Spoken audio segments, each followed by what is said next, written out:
looking at the stars and not wishing that there was someone else to see it, just being like, look, wow, look at these stars. Like, wow, look at us experiencing life. Look at us being here in this present moment. Sure, of course, it'd be beautiful to maybe share it with someone else, but actually, I just love that I don't have to feel like anything's missing right now, and I can just feel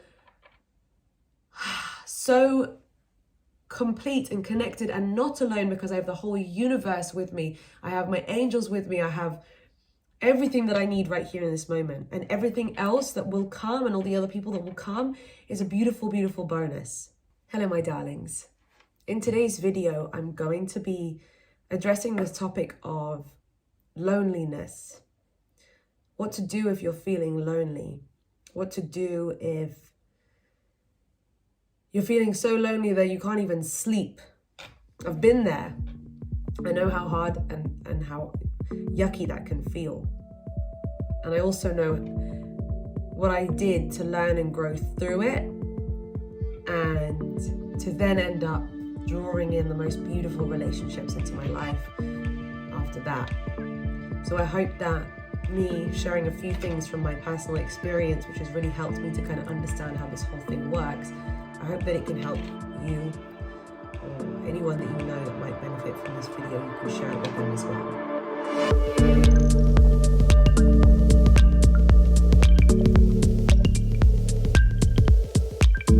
So the reason why I'm creating this video now is because one of my lovely followers, beautiful woman, who's also recently come on board as part of my team, so she has access to my mentorship and stuff like that. We're talking about all things business and how to get customers, how to build through social media, Instagram and TikTok and YouTube and stuff like that. And then she was like, if I may ask you a personal question, have you ever experienced what it's like to feel truly lonely? And, you know, what advice would you give me? Because I just feel lonely all the time. And that really transported me back to 2013, when, as some of you know, if you've watched my previous videos, that was the year that I moved to Spain completely on my own.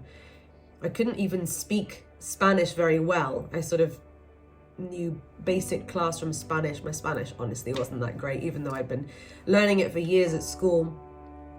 And so I felt not only, and anyone, by the way, respect to anyone who speaks a second language and you've grown through that frustrating time when you're in an environment where where you can't communicate in the way that you would communicate in your first language. Huge respect to people who create entire YouTube channels in their second language, or who move countries and they start a new life in the second language.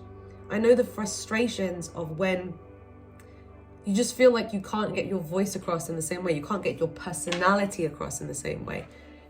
So I was living on my own, completely on my own. I was trying to start a new life in a second language. I'd recently broken up with my ex-boyfriend.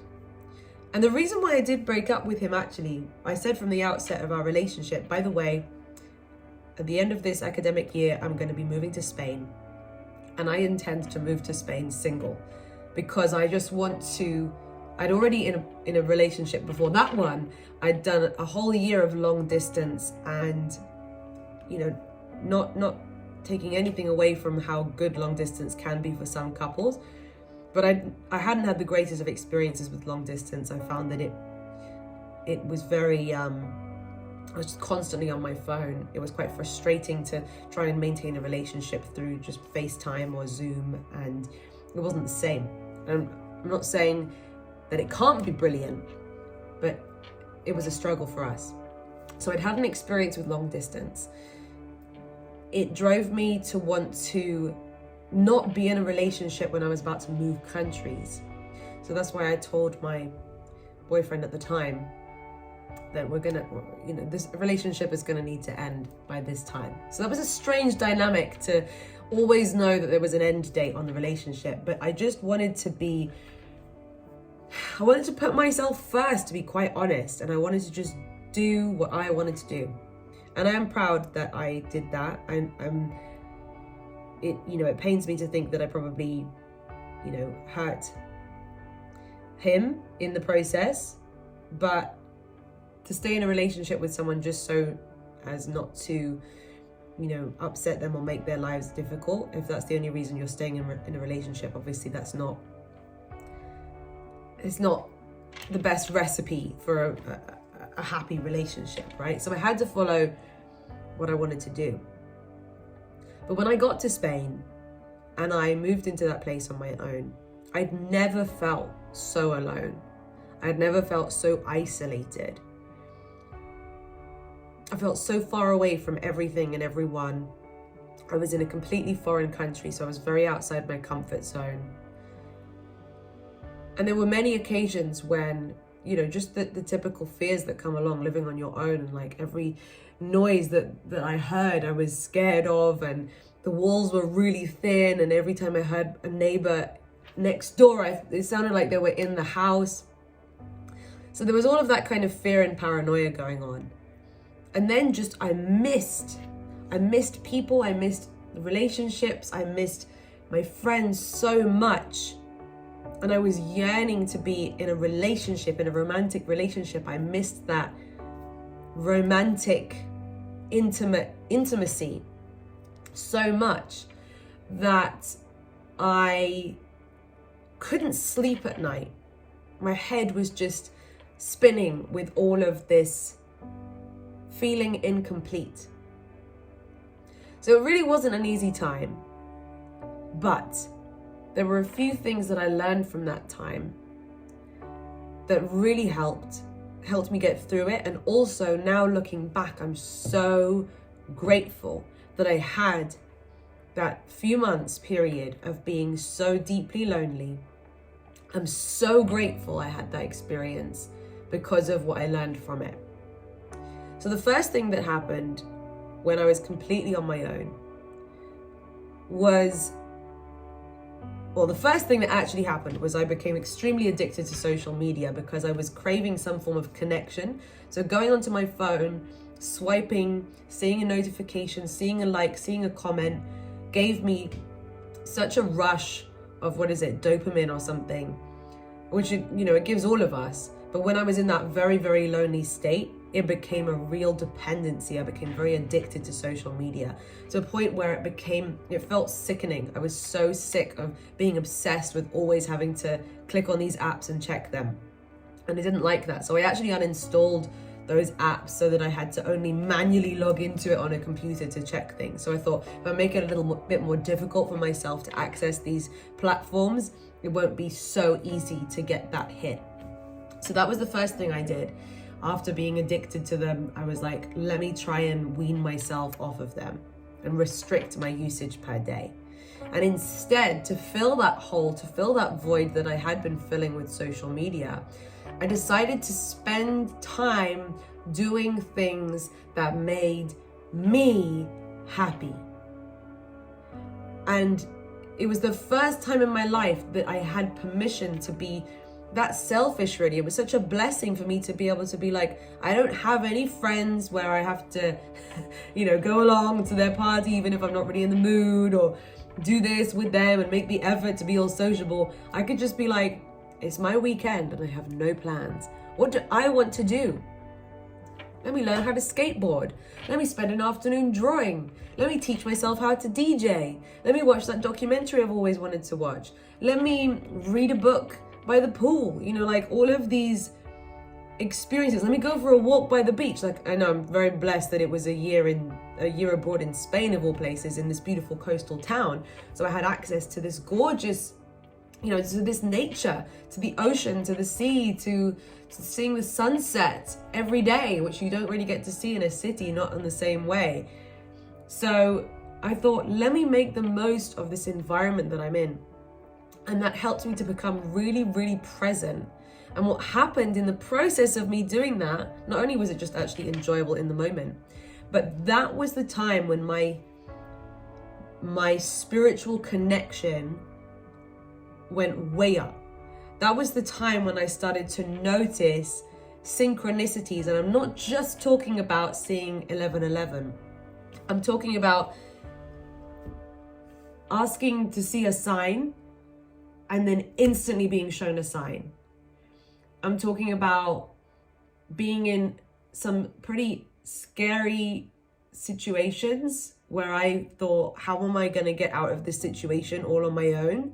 To then, literally out of the blue, someone coming and saving me out of that situation. Like, there were so many things where I was just thinking, I'm being watched over here. I'm not, this is not an accident. It was almost like, because I was not distracting my mind with social media constantly and distracting my mind with friends constantly. I know that sounds really kind of heartless, but you know, when there's like no other things to occupy your attention, I feel like it allowed me not to miss the signs that maybe I'd been missing before. I was more present, more aligned, more attuned to spotting these signs, these messages that were coming from my higher self, from the universe, you know, maybe all along. But now I was open to receiving them. Now I was open to seeing them. Still doesn't mean it was a, you know, easy breezy walk in the park, but I loved it. I loved all of a sudden having this deeper connection. And even now, you know, now I'm in a beautiful relationship. We're getting married in 3 months, you know, and I'm at home and I live with my fiance and all of that. But I still now really cherish my alone time. Like, for example, days when he is working in an office and I'm working from home and I have these hours to myself. I really cherish them because it helps me to reconnect and have that solitary time with me again. And again, it can still be easy for me to end up scrolling on social media or just having my head completely focused externally on the future or the past. But if I can grab the opportunity to be present, it's like the word lonely doesn't even fill my vocabulary now, because those times when I'm alone in solitude are now precious, not sad. It's now a blessing, not a curse. And even then, like, some of you may be thinking, well, yeah, I mean, you got your fiance, you're getting married, like, of course, a few hours of alone time don't feel like a curse anymore. I get it. But what I'm saying is, even if we rewind it back to 2013 again, that during those times, I started to change the way that I felt about being alone. And I really started to enjoy it. And the next thing that happened was that through this process of enjoying time with me, enjoying doing activities that made me feel good, I began to develop a proper relationship with myself. Now, what do I mean by that? Because some of you might be thinking, well, you know, yeah, I know me, I know who I am. You know, like, I have a relationship with myself, right? Who doesn't? But I'm talking about like a friendship with yourself. I'm talking about you being with you feels complete. You get that feeling that maybe sometimes you feel you can only get by being with another. Imagine if you could get that feeling by being with yourself, taking yourself on a date, looking at the stars and not wishing that there was someone else to see it, just being like, look, wow, look at these stars. Like, wow, look at us experiencing life. Look at us being here in this present moment. Sure, of course, it'd be beautiful to maybe share it with someone else, but actually, I just love that I don't have to feel like anything's missing right now, and I can just feel so complete and connected and not alone, because I have the whole universe with me. I have my angels with me. I have everything that I need right here in this moment, and everything else that will come and all the other people that will come is a beautiful, beautiful bonus. So when I developed that friendship with myself, and this is an important thing about vibration and manifestation, right? If you're looking to manifest a significant other into your life, if you're looking to manifest a healthy relationship, what I did first was, this was all a period of a lot of healing. All of that loneliness I felt, all of that overcoming addiction that I felt, all of that then changing the way that I feel about my relationship with myself and being alone That was all healing. I didn't realize it at the time, but I was healing. I was healing from insecurities. I was healing from feeling dependent. I was healing from needing validation or needing the attention of others. And I allowed myself to not depend on that and feel whole and complete as I am. And guess what happens when you're whole and complete as you are?